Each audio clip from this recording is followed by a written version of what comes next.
नमस्कार. आजच्या या विश्लेषणात आपण एका अशा विषयावर बोलणार आहोत ज्याचं नाव काढलं तरी अनेकांच्या पोटात गोळा येतो. तो म्हणजे जॉब इंटरव्ह्यू. हो ना? पण खरं सांगू, आज आपण या पूर्ण प्रक्रियेतली भीती कायमची काढून टाकणार आहोत. एकदम साध्या सोप्या भाषेत आपण बघूया की इंटरव्ह्यूला सकारात्मक आत्मविश्वासाने कसं सामोरं जायचं.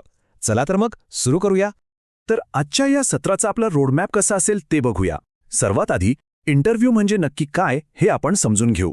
त्यानंतर इंटरव्ह्यू पूर्वीची तयारी, प्रत्यक्ष इंटरव्ह्यू दरम्यान काय करावं, कोणत्या गोष्टी कटाक्षाने टाळाव्यात आणि शेवटी यशासाठी काही एकदम गोल्डन टिप्स. चला तर मग आपल्या पहिल्या टप्प्यापासून सुरुवात करूया. इंटरव्ह्यू म्हणजे नेमकं काय? आता हे समीकरण बघा, खूपच रंजक आहे. ज्ञान अधिक तुमचा व्यवहार बरोबर निवड. म्हणजे काय तर फक्त पुस्तकी किंवा तांत्रिक ज्ञान असून भागत नाही. तुमचं व्यक्तिमत्व, तुमचा दृष्टिकोन आणि तुम्ही लोकांशी कसे वागता या गोष्टी तुमचं सिलेक्शन नक्की करण्यात तेवढाच मोठा वाटा उचलतात. थोडक्यात सांगायचं तर तुमचं नॉलेज आणि बिहेवियर या दोन्ही गोष्टी मिळून तुमची निवड ठरवतात. आता वळूया पुढच्या आणि अत्यंत महत्त्वाच्या भागाकडे, इंटरव्ह्यू पूर्वीची तयारी. कारण खरा आत्मविश्वास इथूनच तयार होतो. बघा, युद्धाला जायचं असेल तर आधी शस्त्रांना धार काढावीच लागते, बरोबर? हीच ती पूर्वतयारीची चेकलिस्ट. सर्वात आधी ज्या कंपनीत चाललाय तिची सखोल माहिती काढा. त्यानंतर आपला जॉब रोल नेमका काय आहे हे व्यवस्थित समजून घ्या.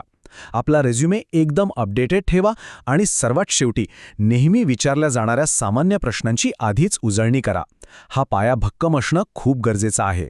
सगळी माहिती तर गोळा केली, पण प्रत्यक्ष बोलणार कसं यासाठी सराव खूप महत्वाचा आहे. इथे दोन उत्तम मार्ग आहेत.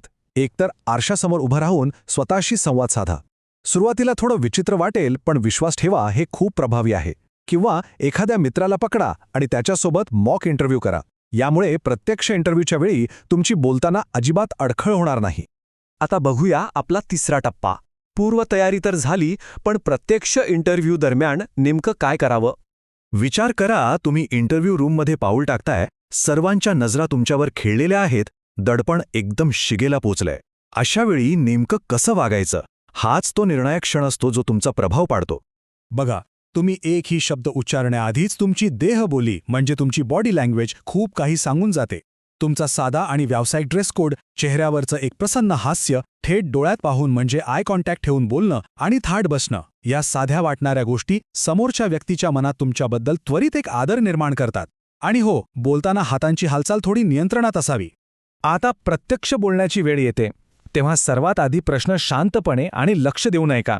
उत्तरे देताना ती मोजकी, छोटी आणि एकदम स्पष्ट असावीत. आणि एक अत्यंत महत्त्वाची गोष्ट, जर एखादं उत्तर तुम्हाला माहीत नसेल तर तिथे चुकीचे अंदाज किंवा गोळ्या मारत बसू नका. मला माहीत नाही असं अगदी प्रामाणिकपणे सांगा. हेच खरं व्यावसायिक लक्षण मानलं जातं आणि यामुळे तुमचा प्रामाणिकपणा दिसून येतो. आपण काय करावं हे तर पाहिलं, पण आता आपला चौथा टप्पा बघूया, कोणत्या गोष्टी अजिबात करू नयेत किंवा टाळाव्यात. आत्मविश्वास असणं ही खूप चांगली गोष्ट आहे, पण तो अति आत्मविश्वासात कधी बदलतोय यावर लक्ष ठेवणं गरजेचं आहे. आत्मविश्वासाऐवजी जर तुमच्या बोलण्यातून गर्विष्ठपणा किंवा मला सगळंच येतं असा आविर्भाव दिसत असेल तर तो एक मोठा सापळा ठरू शकतो. यामुळे हातात आलेली नोकरीची संधी क्षणात निसटू शकते. कोणत्याही व्यावसायिक जगात या 3 गोष्टींना अजिबात ठारा नाही हे कायम लक्षात ठेवा. पहिलं म्हणजे कधीही खोटं बोलू नका. दुसरं म्हणजे तुमच्या आधीच्या कंपनीबद्दल किंवा बॉसबद्दल चुकूनही वाईट बोलू नका. आणि तिसरं म्हणजे तुमचा मोबाईल फोन. ऐन इंटरव्ह्यूच्या वेळी फोन वाजण्यासारखी दुसरी लाजिरवाणी गोष्ट नाही, त्यामुळे तो पूर्णपणे सायलेंट किंवा बंदच ठेवा. आता आपण आलो आहोत आपल्या शेवटच्या टप्प्यावर. यशासाठी काही एकदम महत्त्वाच्या गोल्डन टिप्स. दीर्घकालीन करिअरसाठी खऱ्या अर्थाने काय लागतं तर स्पष्ट संवाद कौशल्य म्हणजे क्लिअर कम्युनिकेशन आणि प्रत्येक परिस्थितीत टिकून राहणारा तुमचा सकारात्मक दृष्टिकोन. हे गुण काय एका रात्रीत मिळत नाहीत, पण ज्यांनी हे डेव्हलप केलेत ते कोणत्याही कठीण मुलाखतीला एकदम सहज पार करतात. First impression is the last impression. हा अगदी जुना आणि घासून गुळगुळीत झालेला नियम असला तरी मानवी मानसशास्त्र आजही हेच सांगतं. सुरुवातीच्या काही मिनिटात तुम्ही जी प्रतिमा तयार करता त्याच चष्म्यातून समोरची व्यक्ती तुमच्याकडे पुढचा पूर्ण वेळ बघत असते. त्यामुळे तुमची पहिली छाप अत्यंत प्रभावी असणं खूप गरजेचं आहे. आणि आता या विश्लेषणातला सर्वात विचार करायला लावणारा निष्कर्ष बघा. बऱ्याचदा असं लक्षात येतं की फक्त तुमचं पुस्तकी ज्ञानापेक्षा तुमचा दृष्टिकोन म्हणजेच तुमचा ॲटिट्यूड खूप जास्त महत्त्वाचा मानला जातो. असं का? कारण तंत्रज्ञान किंवा एखादं नवीन काम कंपनी तुम्हाला नक्कीच शिकवू शकते, पण योग्य दृष्टिकोन हा मुळातच तुमच्या अंगी असावा लागतो.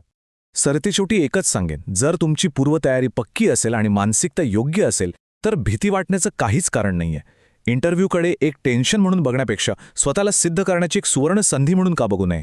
भीतीचं रूपांतर जेव्हा आपण संधीत करतो तेव्हा यशाचे मार्ग आपोआप मोकळे होतात. तर या माहितीपूर्ण सत्रानंतर पुढच्या वेळी इंटरव्ह्यूला जाताना तुमचा दृष्टिकोन किती बदललेला असेल यावर नक्की विचार करा. पुन्हा भेटूया अशाच एका नवीन आणि रंजक विश्लेषणासोबत.